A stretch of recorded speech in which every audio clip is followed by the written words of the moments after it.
Un tema que analizamos de inmediato con un invitado en nuestros estudios en Caracas. Saludamos a José Antonio Ejido, doctor en Sociología de la Universidad de Marsella, escritor, articulista, profesor de la Universidad Central de Venezuela. Profesor, bienvenido a Telesur, ¿cómo le va? Muchas gracias por la invitación. A usted muchas gracias. Yo quisiera comenzar este análisis, profesor, con los posibles escenarios. Lugansk y Donetsk dicen que son repúblicas independientes. Este mismo lunes, Donetsk le pide a Rusia su anexión, su adhesión. El gobierno ruso se muestra cauto. ¿Qué puede pasar en un posible escenario que Rusia no lo acepte? Mire, lo primero que hay que decir que es en el territorio ucraniano en este momento las únicas autoridades legitimadas por el pueblo y democráticas son las autoridades de las repúblicas populares de Donetsk y de Lugansk. Las autoridades de la Junta de Kiev nacen de un golpe de Estado fascista apoyado por Washington, son totalmente legítimas y buscan legitimarse mediante unas elecciones presidenciales. Escenarios posibles. Mire, se han proclamado no dos repúblicas, o la intención de convertirse en repúblicas populares eran 4 repúblicas. Una, la de Odessa, la de Kharkov, la segunda ciudad de Ucrania. ¿Que decidieron postergarlo? Que decidieron efectivamente postergarlo, la de Lugansk y la de Donetsk, que no aceptaron la recomendación que les hizo el presidente Putin, evidenciando que ellos no son ni subordinados ni agentes del gobierno ruso, como lo planteaba la Junta Fascista de Kiev. Bien, ya las únicas autoridades legítimas, insisto, se han proclamado como repúblicas populares, pero el proyecto es que se produzca el referéndum en las otras 2 repúblicas populares. La situación no es fácil porque hay que recordar que el día 2 de mayo se ha producido un crimen demencial cuya responsabilidad es de la Junta de Kiev. Han sido asesinadas ya no 40 personas en Odessa, sino 116 personas. Las últimas informaciones que provienen de un diputado de la Asamblea Legislativa de Odessa, difundidas por Russia Today, señalan que los desaparecidos han sido asesinados. Por lo tanto, son 116 muertos. Usted imagínese cualquier gobierno del mundo que sea responsable de haber abrazado y de haber asesinado a 116 personas, pero eso buscaba una finalidad política, es frenar el referéndum en Odessa, destruir en la cuna la República Popular de Odessa, también hacer lo mismo en Kharkov, y con eso evitar la proclamación de una federación de repúblicas populares que ya tiene un nombre, se llama Novorossiya, la nueva Rusia, que busca en realidad crear, ellos lo han dicho abiertamente, un cordón sanitario, es decir, abrir una línea de defensa frente a una dictadura fascista que se reivindica abiertamente de los neonazis, de los nazis de la Segunda Guerra Mundial y que tiene todo el apoyo de la Unión Europea y de Washington. Esa gente, fíjese, la Unión Europea ha declarado ilegítimas los referendos en los que ha participado la amplia mayoría del pueblo de la cuenca del Donbass, la zona, una de las zonas más industriales. Pero no ha condenado el golpe de Estado. No ha condenado y apoya las verdaderas autoridades ilegítimas, que son la Junta Fascista de Kiev. Entonces, ahí entramos en una situación muy peligrosa, porque la Junta de Kiev, que son en realidad agentes de los Estados Unidos, ese mismo periódico que usted mencionaba, Bild and Sonntag, señalaba la semana pasada que hay decenas de agentes de la CIA y del FBI en funciones de asesoría, es decir, en funciones de dirección militar de estas operaciones. La última noticia, 400 mercenarios de Blackwater, la Guardia Nacional formada por nazis de Pravy Sector y los militares ucranianos que no han querido desertar. Entonces ya no es una guerra civil, es una guerra de agresión de una junta ilegítima controlada por los Estados Unidos frente a un nuevo sujeto de derecho internacional, que son 2 repúblicas.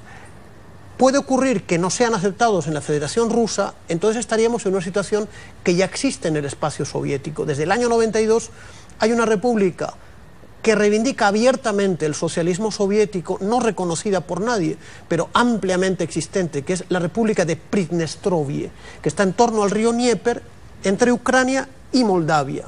Puede que entremos en una situación de hecho... Y en términos concretos, si se llega a presentar este escenario que usted plantea, ¿cómo van a vivir? ¿De dónde obtienen presupuesto? ¿Cómo obtienen todo lo que se necesita para conformar lo que significa vivir en medio de una sociedad y de una república? Mire, Ucrania vive la destrucción de 20 años de restauración criminal del capitalismo, pero esas dos repúblicas y esas dos regiones que se han convertido en repúblicas populares son la zona más rica de Ucrania, son la zona minera, la zona industrial, la zona agrícola, donde se concentra el Producto Interno Bruto más importante de lo que fue una floreciente república industrial y agroindustrial.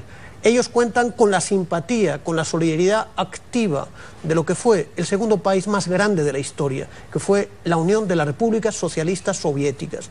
Hay un gran movimiento en todos los territorios de lo que fue la Unión Soviética en solidaridad con sus hermanos, no de raza. Eso no es un problema ni de raza, ni de cultura, ni de etnia. Es un problema de principios políticos.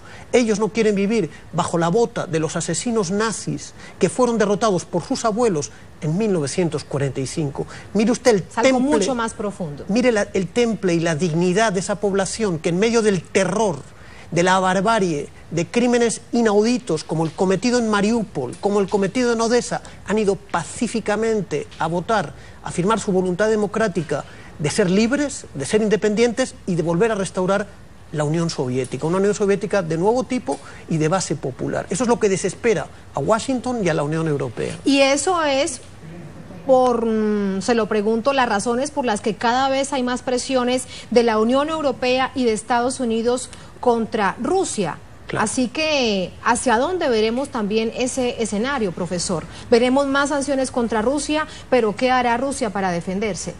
El gobierno de Putin tiene una presión importantísima de su pueblo y de la oposición comunista para que no deje sola a las repúblicas populares del este de Ucrania.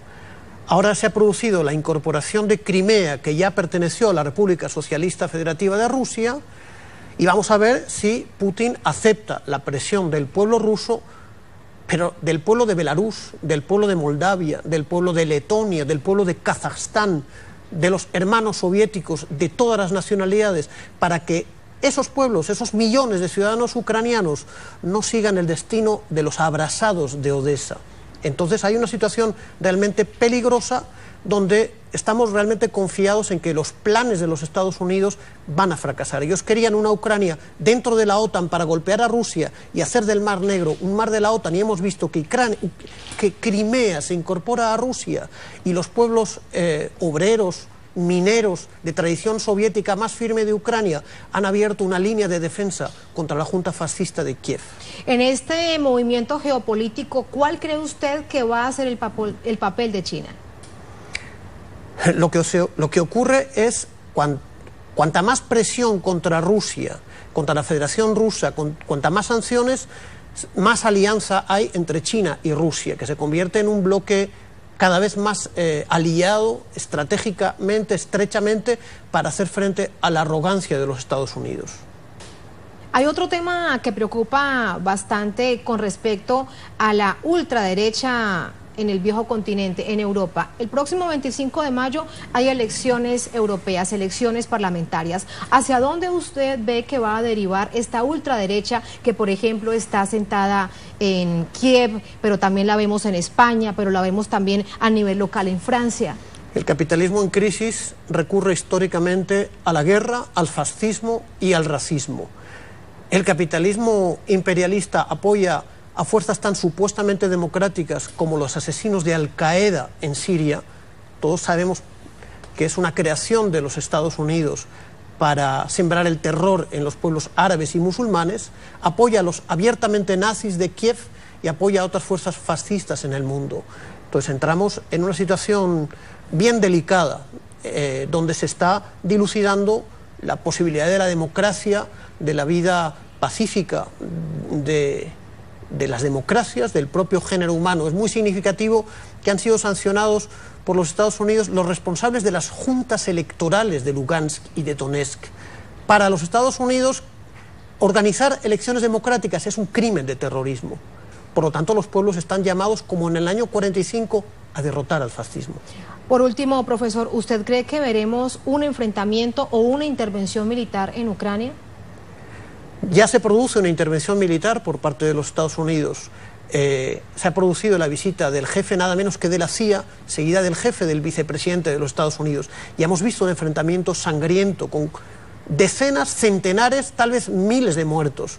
Y si el mundo, no solamente Rusia, China, el mundo no detiene la mano de los Estados Unidos, vamos a ver una guerra espantosa en Ucrania, como la vimos en el Cáucaso, como la vemos un poquito más abajo, que es Siria, cuya responsabilidad es fundamentalmente y únicamente de los Estados Unidos y de sus aliados. Pues ojalá que no se llegue a eso por el bien de la humanidad. Profesor, muchísimas gracias. Gracias a usted, muchas gracias. Habrá